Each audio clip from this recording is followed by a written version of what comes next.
KBS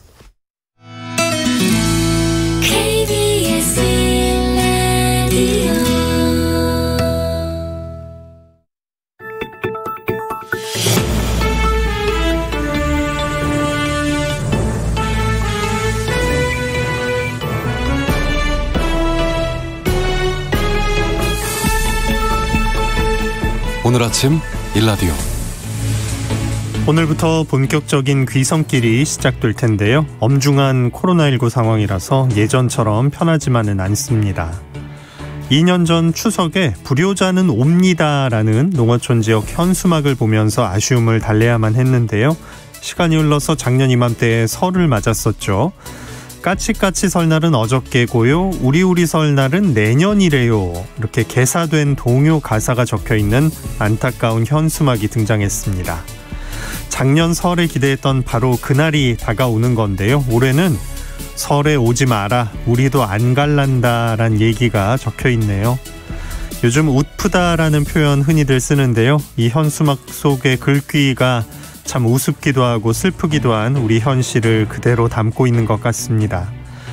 정말 다음에는 모두 함께 모여서 즐거움을 나누는 행복한 한 명절이 되기를 간절하게 기대해보게 되는데, 이 비대면 명절 좀 아쉽지만 올해 영상통화 꼭 한번 해보시죠.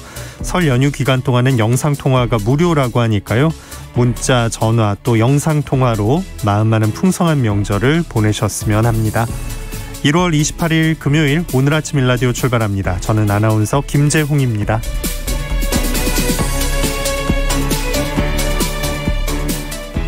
오늘 금요일 새농퀴 당첨자 발표가 있는 날입니다. 이번 주 정답과 선물 받으실 분들을 지금 바로 알려드립니다.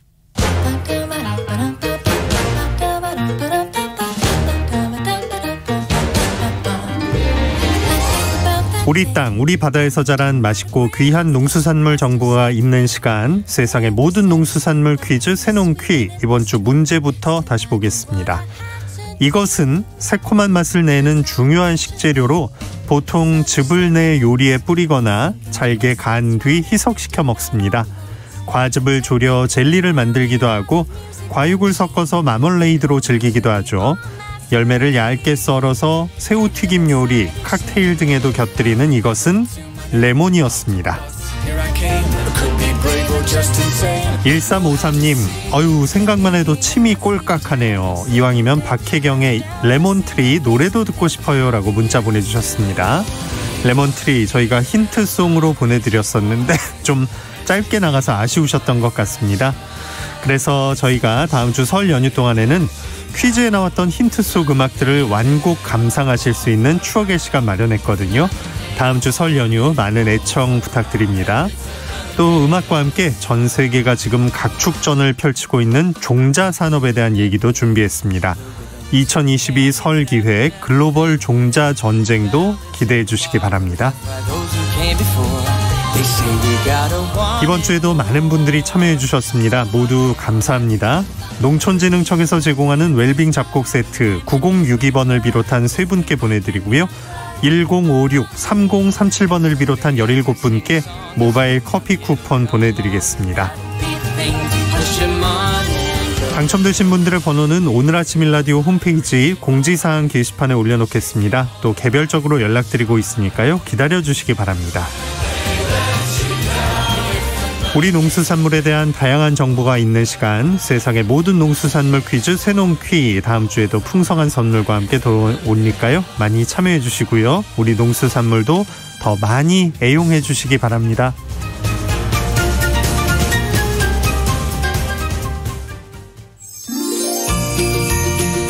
유익한 정보와 살아있는 이야기가 있습니다. KBS 오늘 아침 일라디오. 농가 인구는 해마다 줄어들고 있지만 영농 규모는 커지고 있습니다. 부족한 농업 인력의 공백을 그동안 외국인 노동자를 고용하면서 해결해 왔는데요. 코로나19로 외국인 노동자들의 입국이 어려워지면서 농촌이 심각한 인력난에 허덕였습니다.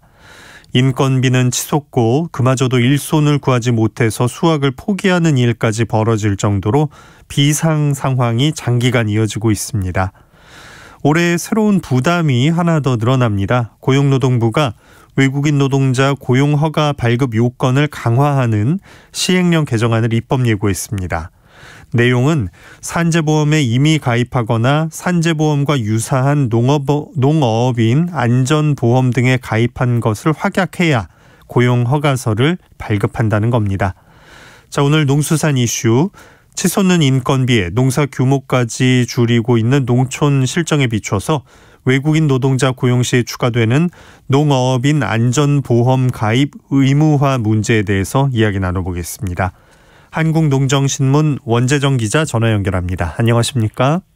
네, 안녕하세요. 한국농정신문 원재정입니다. 네, 자, 농촌 인력난 어제 오늘 일은 아니지만 코로나19로 입국이 어려워지면서 농번기에 참 진짜 전쟁이라고 부를 만큼 일을 치렀었죠. 네, 맞습니다. 농촌의 인구는 줄어들고 있지만 반대로 농사 규모는 더 커졌습니다. 누군가는 농작업을 해야 하는데 일부는 기계화로 대체됐고 또 일부는 외국인 노동자들이 이 농업인력 부족의 공백을 메우면서 농사 규모가 유지되어 왔습니다. 언젠가부터는 외국인 노동자가 없으면 농사도 못 짓는다 이런 말이 나올 정도로 우리 농업의 외국인 노동자 의존도는 점점 더 커지고 있습니다. 그러다 2020년 이 코로나19가 전 세계를 강타하면서 이 국내 농촌 인력 수급에도 균열이 생긴 건데요. 곧 진정되리라 여겼던 코로나19가 올해까지 장기화되고 있고 이로 인해서 농촌에서 가장 어려움을 겪는 게 뭔지 물었을 때 농민들은 영순위로 인력난을 겪고 있습니다. 실제 2020년 4,797명의 외국인 계절 근로자들의 입국이 전면 중단되면서 농촌은 일손 공백과 혼란이 극심해지고 있습니다. 네, 할 일이 뻔히 이제 눈앞에 있는데 사람을 못 구하니까 인건비는 오르고 이 농민분들을 부담으로 이게 고스란히 가는 거잖아요. 네, 맞습니다. 농작업은 때를 놓치면 아예 농사를 망치는 경우가 대부분이라서 일손이 필요할 때 바로바로 인력이 투입돼야 하는 이런 특성이 있습니다. 그런데 코로나19로 외국인 노동자 입국이 많이 줄어들고 또 농촌에서는 경쟁적으로 이 노동자를 구하다 보니까 인건비가 굉장히 무섭게 치솟는 결과가 빚어졌습니다. 그래서 최근에 농촌에서는 농사를 안 짓는 게 돈을 버는 일이다 이런 말이 나오기까지 합니다. 차라리 농사를 포기하는 게 소득면에서 손해를 안 보는 일이라 이런 푸념인데요. 인건비, 자재비, 농지 임차료 모두 다 크게 늘어나지만 이에 반해서 농산물 가격은 생산비도 건지지 못하는 경우가 많기 때문입니다. 네, 참 찾기도 어려운 외국인 노동자인데 앞으로는 보험에 들거나 농어업인 안전보험에 의무 가입해야 하는 조건이 생기는 거네요. 예, 맞습니다. 이 고용노동부가 지난해 12월 24일 외국인 노동자의 고용허가 발급 요건을 강화하는 시행령 개정안을 입법 예고했습니다. 외국인 노동자를 고용할 때 이 고용허가서를 발급받아야 하는데요.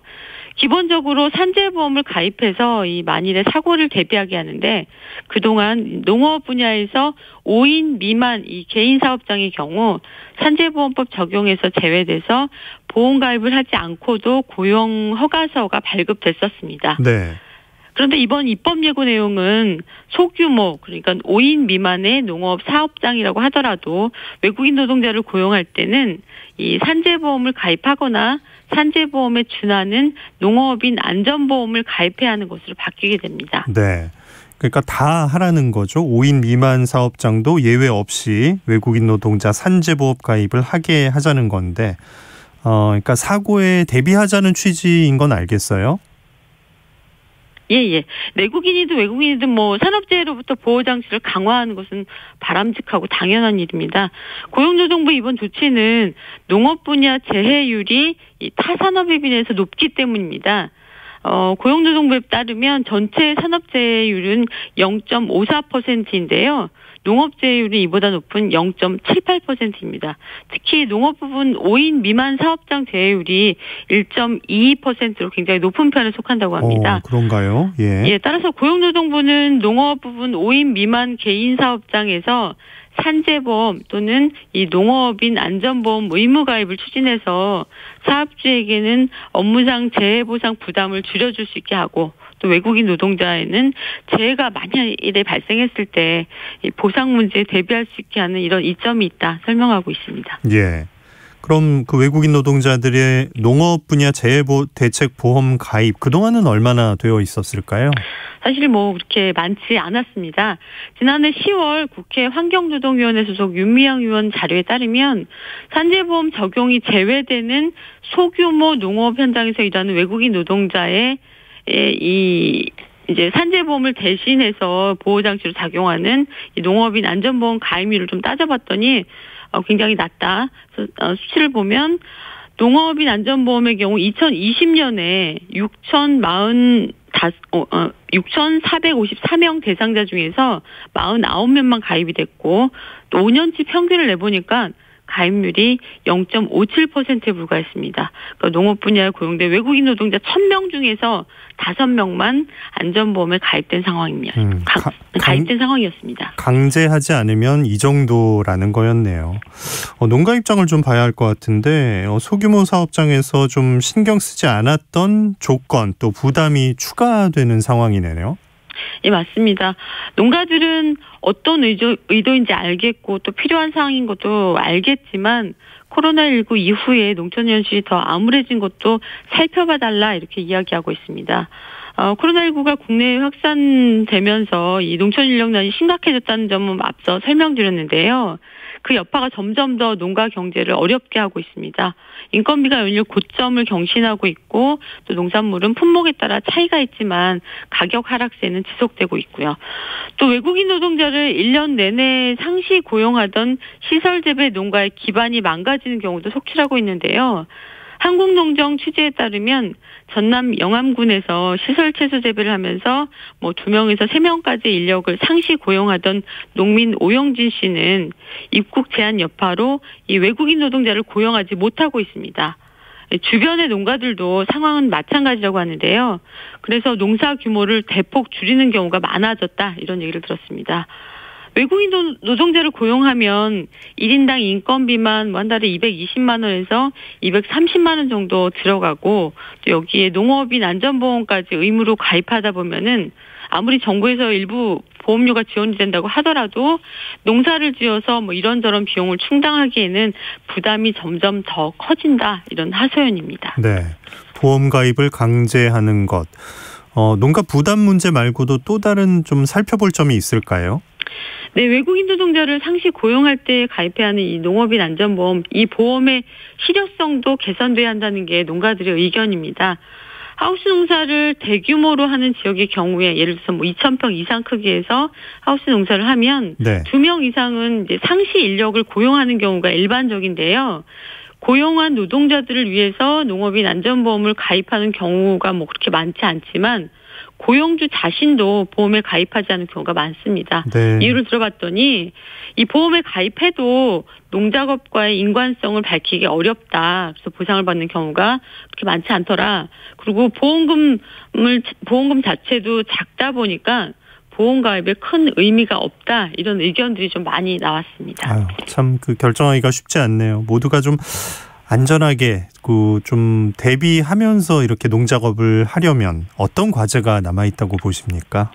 네, 농작업이 생각보다 재해 발생률이 높습니다. 지난해 2월 국회 입법조사처가 농업인 안전보험 개선 필요성과 향후 과제에 대한 보고서를 냈는데요.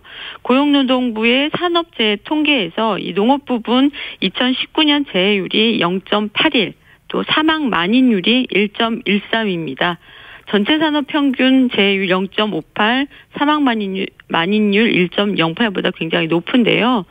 더구나 이 통계가 산재보험에 가입한 근로자를 모집단으로 산출한 것이기 때문에 산재보험에 가입하지 않은 자영농민, 또 영세농장에 근무하는 노동자 등의 재해율은 더 높을 것으로 추정하고 있습니다. 네. 국회 입법조사처는 농업인 안전보험이 효과적인 안전망으로 평가하기는 아직 일러 보인다 이렇게 언급을 했는데요. 예를 들어서 농업인 안전보험 급여 수준이 산재보험보다 전반적으로 낮다는 점, 또 1년마다 재가입해야 하는 방식도 보장 기간이라든가 보험가입 심사 등과 관련해서 농가에 불리한 요소가 되고 있다 이렇게 좀 봤습니다.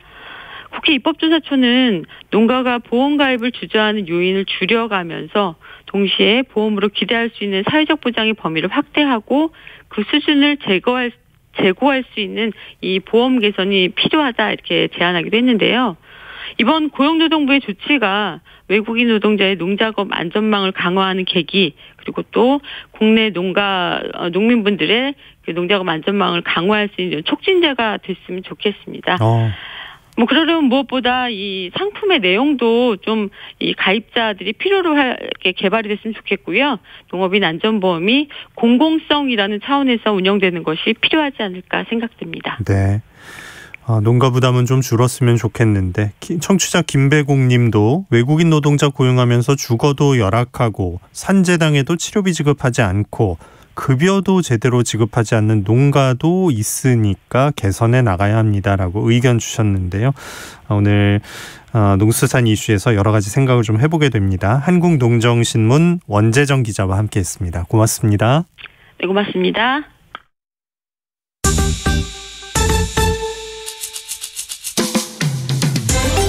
활기찬 하루를 여는 오늘 아침 1라디오 건강한 아침 습관.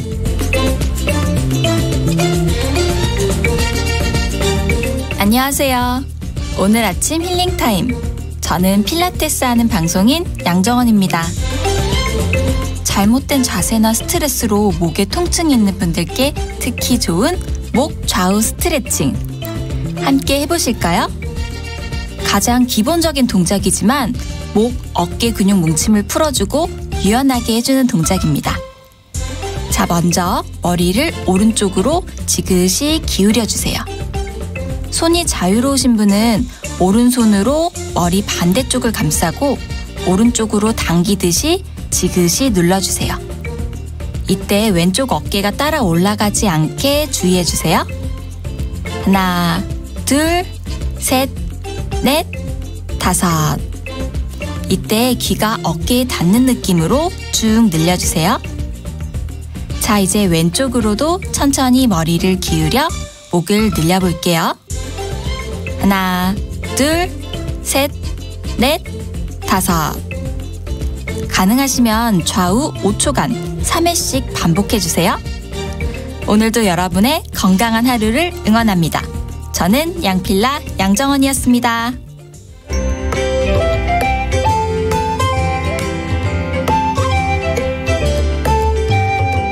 상쾌한 하루의 시작. KBS 오늘 아침 1라디오.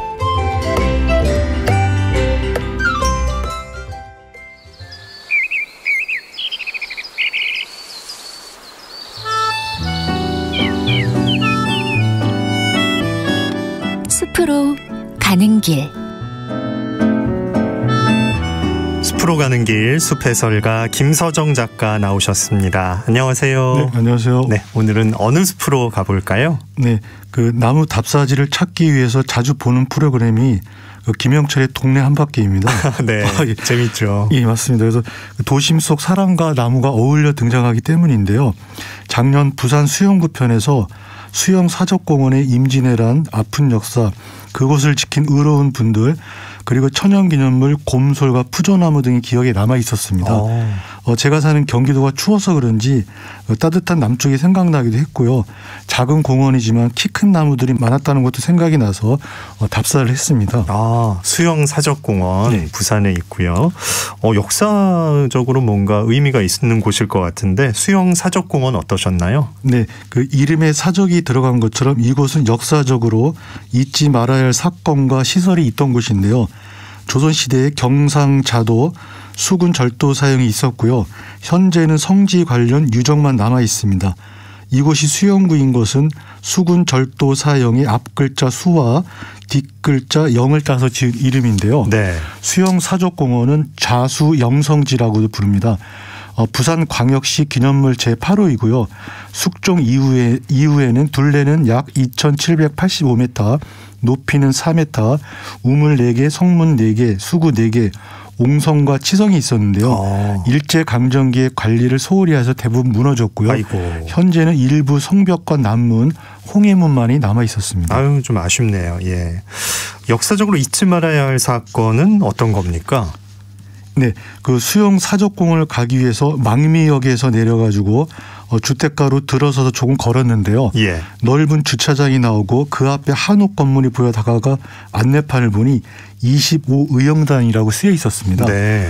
첫 줄을 보면은요, 이 단은 임진왜란시 수영성에서 일본군에 저항하다 죽은 성민의 의영을 기리는 곳이다.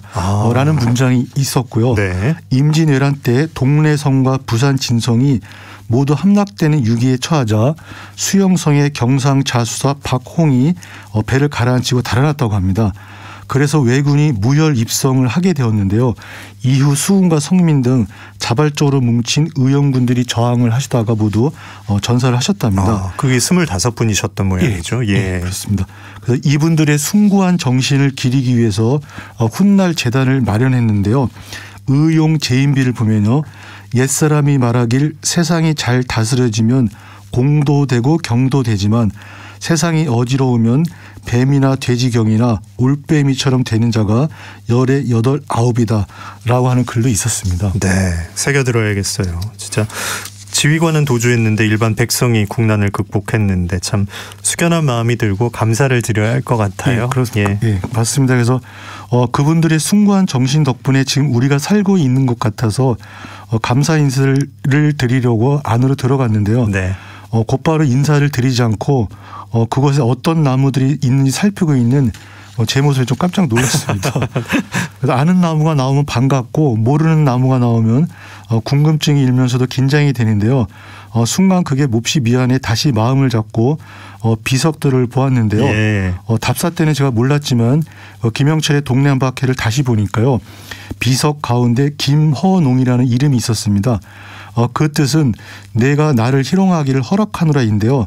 사람 이름에는 있을 수가 없습니다. 이렇게 된 연유는 일반 백성들은 이름이 없는 경우가 많았는데요. 이들이 높이 평가를 받자 높은 계급에 있던 사람들이 이름을 지어준다면서 장난을 친 것 같다고 하십니다. 참, 네. 지금 생각하니 그분들의 이름을 찬찬히 안 본 게 죄송했고요. 그때 주위의 나무 이름 모른다고 속상해한 제 자신이 너무 부끄러워 또 죄송할 따름입니다. 아유, 아닙니다. 네. 수영사적공원 이제 나무 얘기로 들어가 보면 네. 그 화면상에서도 그 나무를 파악을 하시고 이제 직접 답사를 가신 거잖아요. 네네. 좀 특별한 경우네요. 네. 그래서 제가 거기서는 그 방송에서 푸조나무를 소개해 드리겠습니다. 네. 그래서 중부지방에 사시는 분들 거의 만나지 못하는 남부지방 나무가 푸조나무인데요. 남부지방의 느티나무나 팽나무라고 여기시면 될 것 같습니다. 예. 그러니까 당산목이나 신목 같은 수호목으로 숭배받던 나무인데요. 주위에서 흔히 보기는 어려운 나무라고 합니다. 그것에 푸조나무가 있다는 사실을 알고 가서 아주 반가웠는데요. 25의용단을 나와 수영고당, 야외 놀이마당을 지나면서 놀랐던 것은요. 보호수로 지정된 200년 된 소나무가 있었고요. 그 주위에 그만큼 키가 크고 웅장한 나무들이 많았습니다. 그러면서 역시 당황했던 것은 남부지방이나 처음 보는 나무들이 있었기 때문인데요. 다행스럽게도 이름이 써 있어서 편안하게 답사를 마칠 수 있었습니다. 네. 부산 수영사적공원에 가면 진짜 큰 나무도 많이 볼 수 있고 또 이름도 써 있으니까 아주 편안하게 볼 수가 있겠네요. 푸조나무 이름도 참 특이해요. 네네. 그래서 이 푸조나무는요. 기후변화로 남쪽 나무들이 위로 올라가는 추세인데요. 그래서 기후변화 측정의 지표가 되는 생물 나무이기도 합니다. 예. 생물이 나무이기도 한데요. 산림청은 남해안에 주로 자생하는 푸조나무를 기후변화에 대비한 미래 수종으로 적극 육성하고 있습니다. 그 이유는요. 느릅나무과 낙엽 교목인 푸조나무는 울창한 가지와 무성한 잎을 지녀 풍부한 산소를 제공하면서도 미세먼지를 잡는 효용이 있기 때문이라고 합니다. 이 푸조나무 이름과 관련해서는요.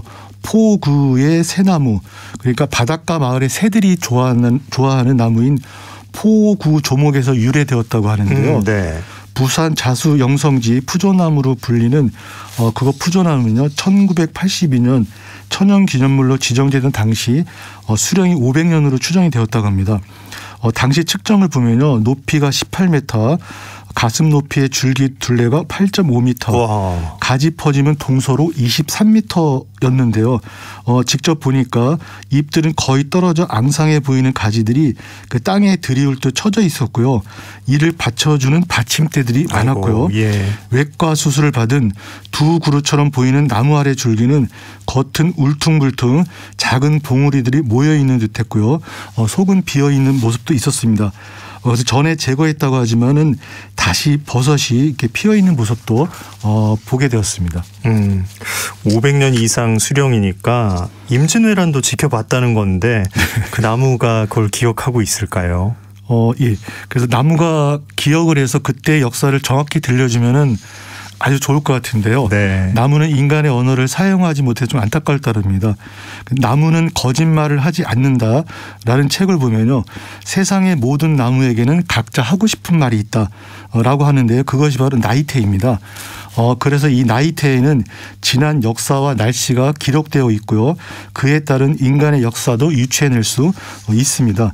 그 나무는 거짓말을 하지 않는다를 또 보면요. 네. 보호수의 나이를 논할 때 한 가지 추가로 고려해야 할 요소가 있다. 바로 장소다. 연륜 연대학적 시각에서 세계에서 가장 오래 살았다고 알려진 나무들은 대체로 환경적 제한 요소가 강한 오지의 척박한 환경에서 자란다. 라는 문장이 나옵니다. 예. 이 책을 보면 미국의 브리슬콘 소나무가 5,062살로 가장 많다고 나옵니다. 네. 오래 사는 나무 주위에 환경이 안 좋다라는 얘기인데 네.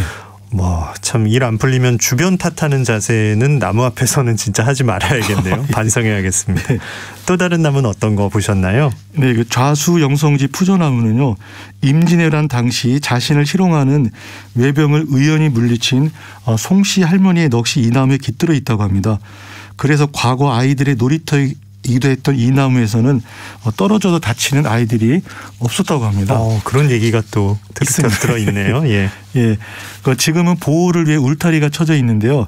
이 나무의 북쪽 줄기는 할아버지, 남쪽 줄기는 할머니라고 해서 노부부목으로 불리기도 한다는 이 나무를 맴돌면서 경이감이 들었고요. 울타리 밖으로 나와 주택에 닿으려고 하는 가지를 보면서 오랫동안 살기를 소망을 했습니다. 네. 숙연한 마음으로 그곳을 떠나 주택에 인접한 공원 끄트머리에 울타리처럼 심어진 나무들이 보이는데요. 다가가서 보니까 아외 나무라고 쓰여 있었습니다. 아외나무. 외자가 그 외구 외란할 때 그게 연상이 되네요. 예, 연상이 돼서 저도 적극 살펴본 것 같은데요. 네. 이 수영 사적 공원에는 여느 공원답게 여러 나무들이 있었는데요. 아마 임진왜란을 기억하며 걷다 보니까 외가 들어간 아외나무가 눈에 들어왔던 것 같습니다. 아외나무 역시 남부지방에서만 볼 수 있는 나무인데요. 그곳에서는 울타리 역할뿐만 아니라 곳곳에서도 잘 자라고 있었고요. 인동과 상록 화렵 소교목인 아외나무 이름과 관련해서는요. 일본어 아와부키 혹은 제주도 방언인 아외낭에서 유래했다고 하는데요. 아와부키는 거품을 내뿜는 나무라는 뜻을 가지고 있습니다. 예. 이 아외나무는 동백나무, 은행나무처럼 불의 강의 대표적인 방화수로 쓰이는데요. 어린 가지의 속이 개나리처럼 텅 비어있는 특징을 가지고 있는 이 아외나무는요. 불에 닿으면 가지 단면, 잎 등에서 하얀 거품이 뽀글뽀글 생긴답니다. 이유는 유난히 수분이 많은 이 나무 속 수분이 밖으로 빠져나오면서 생기는 현상인데요. 이 거품이 불과 나무 사이의 차단막 역할을 해서 나무가 잘 타지 않는다는 것입니다. 그럼 이 특성을 잘 활용해서 진짜 불을 막는 그 역할을 맡길 수가 있겠네요. 네, 맞습니다. 그래서 2012년 산림과학원의 연구에 따르면요. 아외나무 잎의 자연 발화 온도가 난데림 나무 14종 중 가장 높은 745도로 나타났다고 합니다. 그 자연 발화 온도란 불꽃이나 화염이 닿지 않더라도 불이 붙는 최저 온도를 말하는데요. 가지와 줄기는 이보다 더 높다고 하니까 울타리로 아주 적합한 나무가 되는 것 같습니다. 네. 그 지구에서 가장 큰 나무인 자이언트 세콰이어는 잎과 가지가 높고 겉껍질과 코르크층 두께가 30cm 이상입니다. 그래서 웬만한 불에도 버틸 수 있어 키가 높이 자랄 수 있는데요. 이 나무는 산불을 기다리는 나무로도 알려져 있습니다. 큰 산불이 난 직후에 씨앗을 땅으로 떨어뜨리면 다른 경쟁자가 없어 정찰할 수 있기 때문입니다. 네. 아까 그 500년 넘은 수령, 그 안 좋은 환경에서 오래 사는 나무인 거고 또 키 큰 나무가 산불을 기다릴 정도로 그렇게 불에 강한 나무라는 얘기를 들으니까 참 우리는 오래 살지도 못하고 나무처럼 키가 높지도 않은데 배울 점은 참 여기서 또 생겨나네요. 예, 그렇습니다. 그래서 이 수명은 하늘이 정한다고 하지만 사는 동안 최선을 다해 살아야 할 것 같고요. 모든 나무가 불에 잘 탄다고 하지만 그렇지 않은 나무도 있는 걸 보면요. 환경에 적응하는 능력을 나무에게서 배워야 할 것 같습니다. 인류 역사를 보면요. 13세기 초부터 17세기 후반에 많은 혼란이 있었다고 하는데요. 이때가 소빙하기였다고 합니다. 100년 전까지만 해도 우리는 굶주림과 살인이라는 공포에서 자유로울 수 없었는데요. 그럴 때는 숲이 우거지고요. 그런 절대 공포가 사라진 지금은 오히려 숲이 훼손되고 있다고 합니다. 네. 그럴 때마다 자기가 사는 곳에서 최선을 다해 생명을 이어가는 나무를 보면서 어떤 삶이 괜찮을지 많은 고민을 해보는 답사였습니다. 네. 숲으로 가는 길 숲해설가 김서정 작가와 함께했습니다. 고맙습니다. 네, 감사합니다.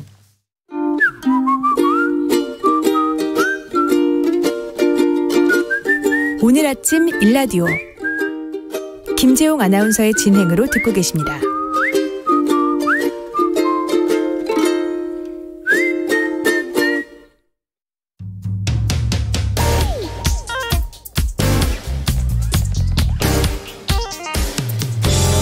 오늘 아침 뉴스 브리핑 정상근 기자와 함께합니다. 안녕하십니까? 네, 안녕하십니까? 네, 코로나19 상황 먼저 살펴주시죠. 네, 어제 코로나19 신규 확진자 수가 14,518명이 나왔습니다. 전날보다 1,500여 명 늘면서 역대 최다 확진자 기록을 또 갈아치웠고요. 지난주 목요일에 발표된 확진자 수에 비하면 8,000명 가까이 많았습니다. 또 2주 전 목요일과 비교하면 3배나 늘은 수치입니다. 다만 위중증 환자 수는 350명으로 전날보다 35명 더 줄었습니다. 사망자는 34명이고요.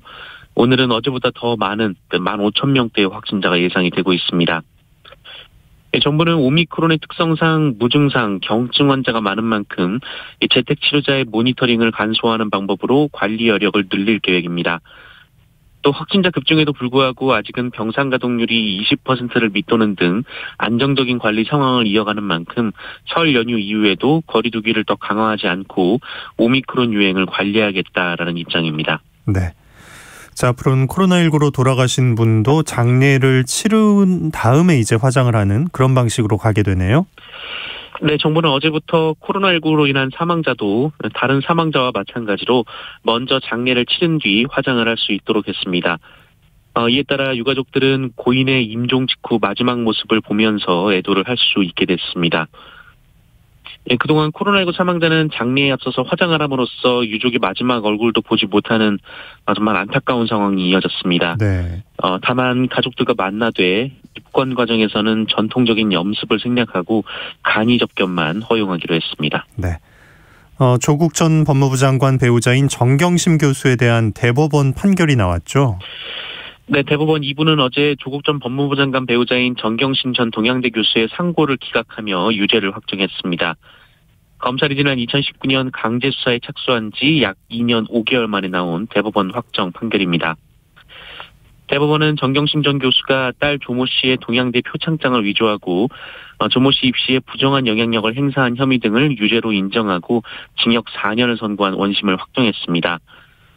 이 동양대 총장 표창장과 서울대 공익인권센터 인턴 확인서, 이 동양대 어학원 보조연구원 활동 등 이른바 7대 스펙도 모두 허위라고 판단했습니다. 특히 재판의 쟁점이었던 이 동양대 PC의 증거 능력도 인정이 됐습니다. 지난해 대법원이 피의자의 참여 없는 정보 저장 매체에 이미 제출은 증거 능력이 없다고 판단을 했었는데요. 이 정경심 교수 측이 해당 PC 수집 과정에 참여하지 못했기 때문에 이 증거 능력이 그대로 인정될지 여부가 관건이었는데 이 대법원은 해당 PC의 증거 능력을 인정했습니다. 네. 자, 어제 있었던 또 다른 재판 내용을 좀 보면 김학의 전 법무부 차관이 무죄를 선고받았어요. 네, 서울고법 형사 3부는 뇌물 혐의로 기소된 김학의 전 법무부 차관에 대한 파기환송심 선고 공판에서 무죄를 선고했습니다. 김학의 전 차관은 2000년에서 2011년 스폰서 노릇을 한 건설업자 최모 씨로부터 4,300만 원을 수수한 혐의를 받고 있는데요. 2심 재판부는 대가성을 인정해서 징역 2년 6개월과 벌금 500만 원을 선고했으나 이 대법원은 최모 씨의 증언이 달라졌다면서 증언을 증거로 인정하지 않은 바 있습니다. 또 이전 정부에서 임명된 산하기관 임원들을 물러나게 했다라는 이른바 환경부 블랙리스트 사건으로 이 재판을 받았던 김은경 전 환경부 장관은 의혹 제기 3년여 만에 징역 2년을 확정받았습니다. 김은경 전 장관은 새로운 정부에서 변화된 환경 정책을 실현하기 위함이고 이전 정부에서도 관행적으로 이뤄진 일이라고 항변을 했습니다만 법원은 법령을 준수하지 않고 장관의 막대한 권한을 남용했다라고 지적했습니다. 또한 사법농단에 연루돼서 재판을 받았던 이민걸 전 법원행정처 기획조정실장, 이규진 전 대법원 양형위원회 상임위원은 항소심에서도 유죄가 인정이 됐습니다만 형량이 깎였습니다. 네. 자, 국민의힘이 민주당 쪽에 그 양자 토론 제안을 했는데 이게 방송과는 이제 관련이 없이 하자는 거죠? 네, 그렇습니다. 국민의힘이 어제 더불어민주당을 향해서 오는 31일 국회 혹은 제3의 장소를 잡아서 양자 토론을 하자라고 제안했습니다. 국민의힘은 법원의 결정은 지상파 방송에서 중계하면 안 된다라는 취지라며 제3의 장소에서 토론하고 유튜브 등을 통해서 보여주자라고 했습니다.